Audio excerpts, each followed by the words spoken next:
समाप्त होते ही होलिका दहन के बाद चैत्र मास की शुरुआत होती है।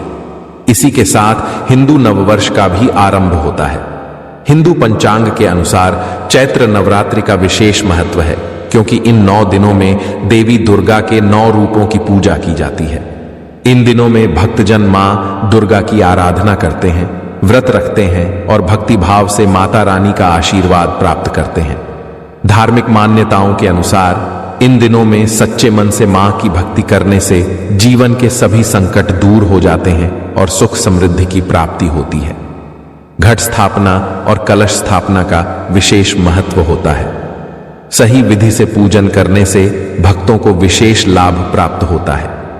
घट स्थापना के लिए शुभ मुहूर्त का चयन करना आवश्यक होता है, क्योंकि सही समय पर की गई स्थापना से माता रानी की कृपा प्राप्त होती है। अखंड ज्योत जलाने का भी विशेष महत्व है। बहुत से लोग इस दौरान अखंड ज्योत जलाते हैं, लेकिन सही तरीका न पता होने के कारण वे कई गलतियां कर बैठते हैं। इस वीडियो में हम आपको बताएंगे कि अखंड ज्योत जलाने का सही तरीका क्या है, पूजा की सही विधि और मंत्र कौन कौन से हैं, ताकि आप नवरात्रि में बिना किसी त्रुटि के माता रानी की आराधना कर सकें। इसलिए आप इस वीडियो को पूरा देखें, अधूरा न छोड़ें। कई लोग वीडियो को बीच बीच से देखते हैं या कट कट कर देखते हैं, लेकिन ऐसा करने से वे पूरी जानकारी प्राप्त नहीं कर पाते और इसका पूरा लाभ नहीं उठा पाते।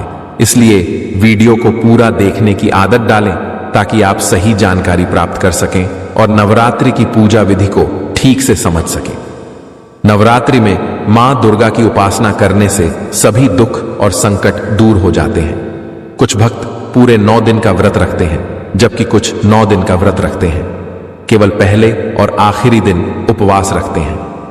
हर व्यक्ति की अपनी मान्यता होती है और हर उपासना का अपना महत्व होता है। कुछ भक्त अष्टमी या नवमी को कन्या पूजन करते हैं, तो कुछ पूरे 9 दिन व्रत रखकर नवमी को व्रत का समापन करते हैं। धार्मिक मान्यताओं के अनुसार नवरात्रि में व्रत और पूजन करने से देवी मां शीघ्र प्रसन्न होती हैं और अपने भक्तों को आशीर्वाद प्रदान करती हैं। आपको यह भी जानकर आश्चर्य हो सकता है कि साल में कुल 4 नवरात्रि होती हैं। इनमें 2 गुप्त नवरात्रि और 2 सार्वजनिक नवरात्रि होती हैं। चैत्र और शारदीय नवरात्रि विशेष रूप से मनाई जाती है, जबकि गुप्त नवरात्रि साधकों के लिए अधिक महत्वपूर्ण होती है।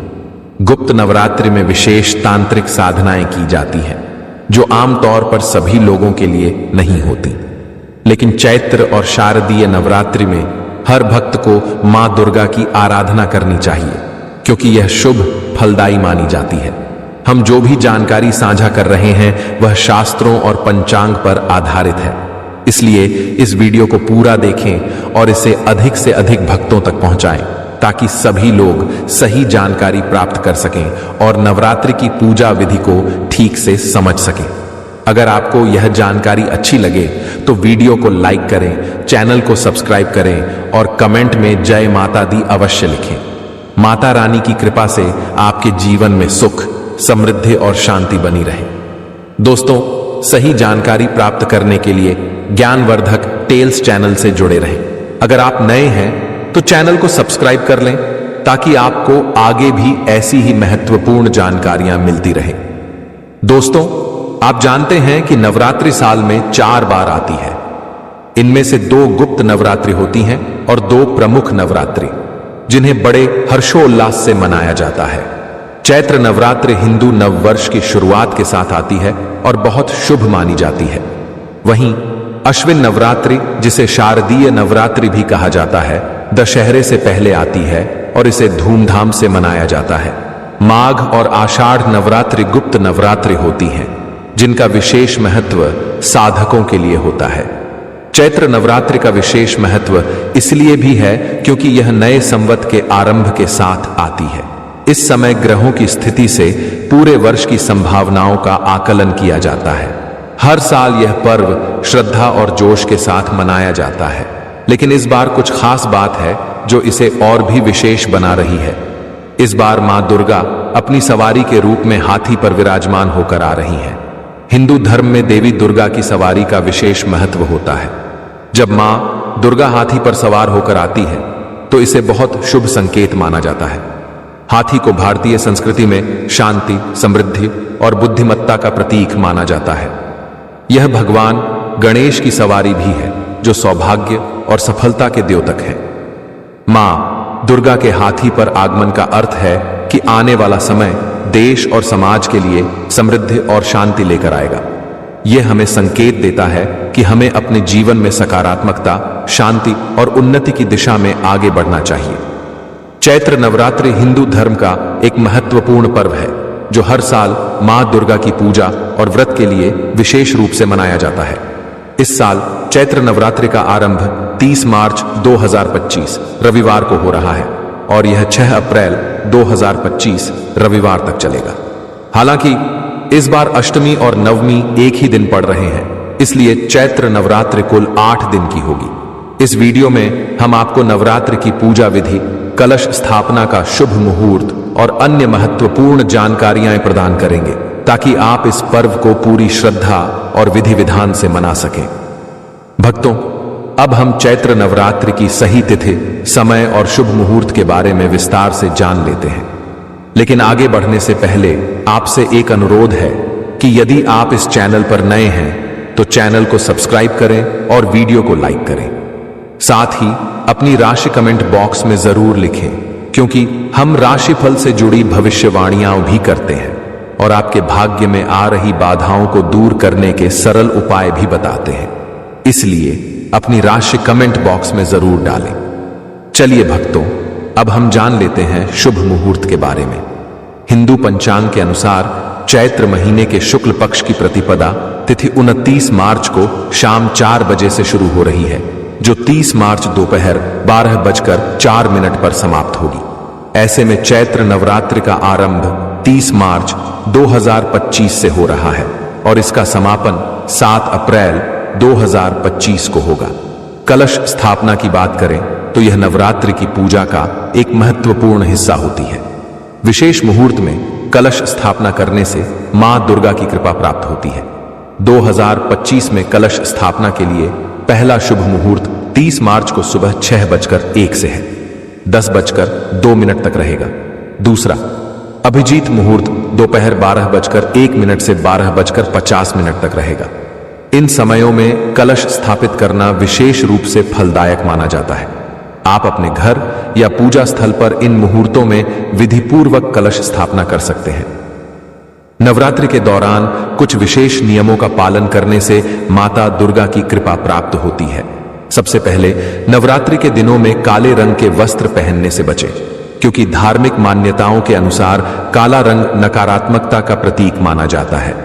इसके अलावा शराब, तंबाकू और मांसाहारी भोजन से पूरी तरह परहेज करें, क्योंकि ये चीजें नवरात्रि के दौरान वर्जित होती हैं।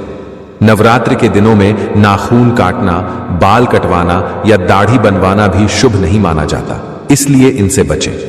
सात्विक भोजन ग्रहण करें और प्याज लहसुन से परहेज करें। साथ ही ब्रह्मचर्य का पालन करें और हर दिन देवी दुर्गा के अलग अलग स्वरूपों की पूजा करें। दुर्गा सप्तशती का पाठ करना भी शुभ माना जाता है। इन नियमों का पालन करने से न केवल व्रत का फल उत्तम होता है, बल्कि घर में सुख, समृद्धि और शांति भी बनी रहती है। अगर आप इन नियमों का सही ढंग से पालन करते हैं तो नवरात्रि का व्रत आपके लिए अत्यंत फलदायी होगा और मां दुर्गा की विशेष कृपा आप पर बनी रहेगी। अब हम आपको कलश स्थापना की विधि के बारे में बताएंगे, ताकि आप इस प्रक्रिया को सही तरीके से कर सकें। नवरात्रि के पहले दिन सबसे पहले देवी देवताओं का आह्वान करें। इसके बाद एक मिट्टी के बड़े पात्र में मिट्टी भरें और उसमें जौ, ज्वारे के बीज डालें। फिर हल्का सा पानी छिड़ककर मिट्टी को नम करें, ताकि बीज अच्छे से अंकुरित हो सके। अब गंगा जल से भरा हुआ एक कलश लें और उसमें सुपारी, दूर्वा घास, अक्षत, चावल और सिक्का डालें। फिर कलश के ऊपर मौली, कलावा बांधें। अब कलश के किनारों पर आम के 5 पत्ते रखें और उसके बाद कलश को ढक्कन से ढक दें। फिर एक नारियल लें, उसे लाल कपड़े या चुनरी से लपेटें और मौली बांधें। पूरी विधि करने से पहले भूमि को अच्छे से साफ कर लें और फिर ज्वारे वाले पात्र को उचित स्थान पर स्थापित करें। उसके ऊपर कलश स्थापित करें और फिर कलश के ढक्कन पर नारियल रख दें। इसके बाद सभी देवी देवताओं का आह्वान करते हुए नवरात्रि की पूजा विधिपूर्वक आरंभ करें। कलश स्थापना के बाद इसे 9 दिनों तक मंदिर में रखें और हर दिन सुबह और शाम इसमें पानी डालते रहें ताकि ज्वारे अच्छे से बढ़ सकें और पूजा विधिवत संपन्न हो सके। श्रद्धा और विश्वास के साथ कलश स्थापना करने से घर में सुख, समृद्धि और मां दुर्गा का आशीर्वाद बना रहता है। चलिए भक्तों, अब हम जान लेते हैं कि नवरात्रि में 9 दिनों तक माता रानी की पूजा कैसे करनी चाहिए। यदि आपके पास समय कम है और आप सरल विधि से पूजा करना चाहते हैं तो यह तरीका आपके लिए बहुत उपयोगी रहेगा। सबसे पहले नवरात्रि पूजा के लिए कुछ आवश्यक सामग्री जुटा लें, जैसे एक चौकी, लाल कपड़ा, अक्षत, चावल, माता दुर्गा और गणेश जी की प्रतिमा या चित्र, पीतल या तांबे का कलश, लौटा, सिक्का, पुष्प, लाल चुनरी, मौली, मिट्टी का दीपक, लौंग, इलायची, रतुफल, बताशे या मिश्री और कपूर। यह सारी सामग्री नवरात्रि से पहले ही एकत्र कर लें ताकि पूजा के समय कोई कमी न हो। पूजा के पहले दिन प्रातः उठकर स्नान आदि से निवृत्त होकर स्वच्छ वस्त्र धारण करें। फिर पूजा स्थल पर चौकी रखें और उस पर लाल कपड़ा बिछाकर अक्षत छिड़कें। अब देवी दुर्गा जी की प्रतिमा या चित्र स्थापित करें। एक लोटे या कलश में शुद्ध जल भरकर उसमें एक सिक्का डालें और ऊपर से चावल से भरी एक छोटी प्लेट रखें। इस कलश को मां की प्रतिमा के बाईं ओर स्थापित करें।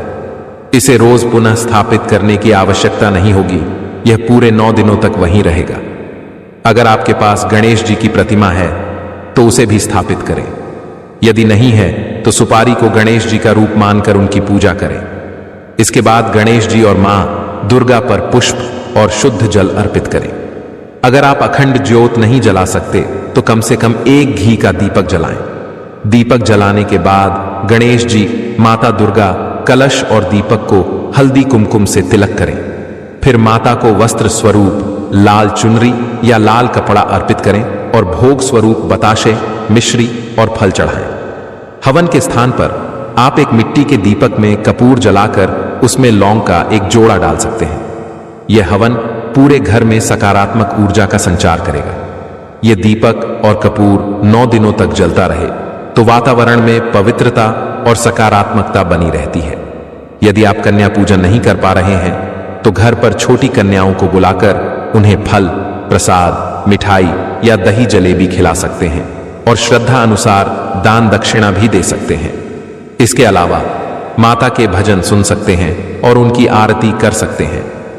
पूजा के अंत में दीपक और धूप दिखाकर मां दुर्गा और गणेश जी की आरती करें। आरती के बाद मन में आई किसी भी भूल चूक के लिए भगवान से क्षमा मांगे।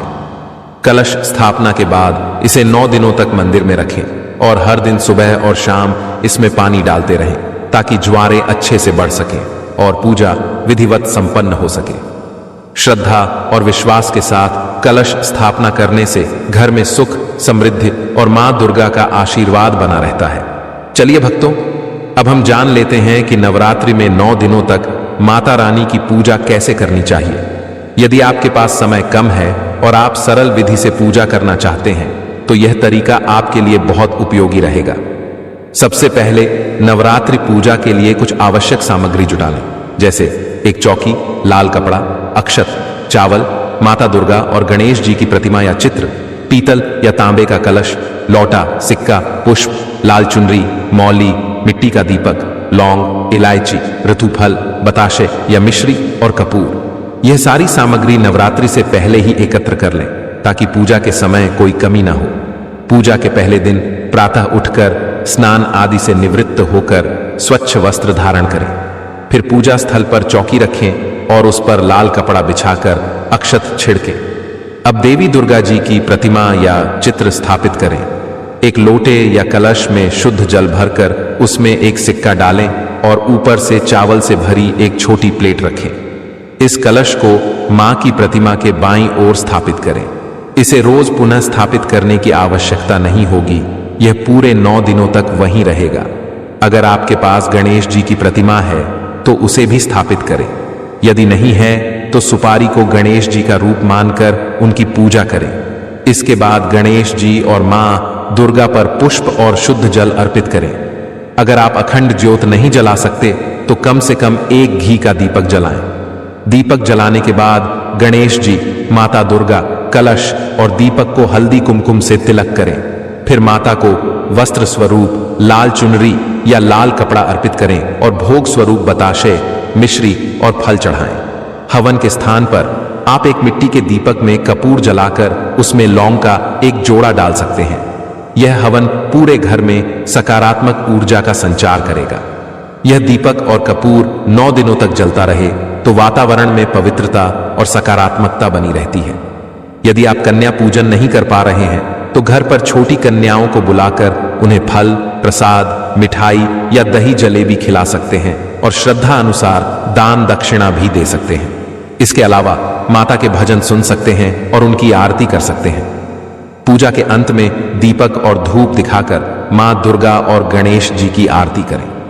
आरती के बाद मन में आई किसी भी भूल चूक के लिए भगवान से क्षमा मांगे। इस तरह यह नवरात्रि पूजा विधि सरल, सटीक और प्रभावी रहेगी, जिससे आप मां दुर्गा की कृपा प्राप्त कर सकेंगे।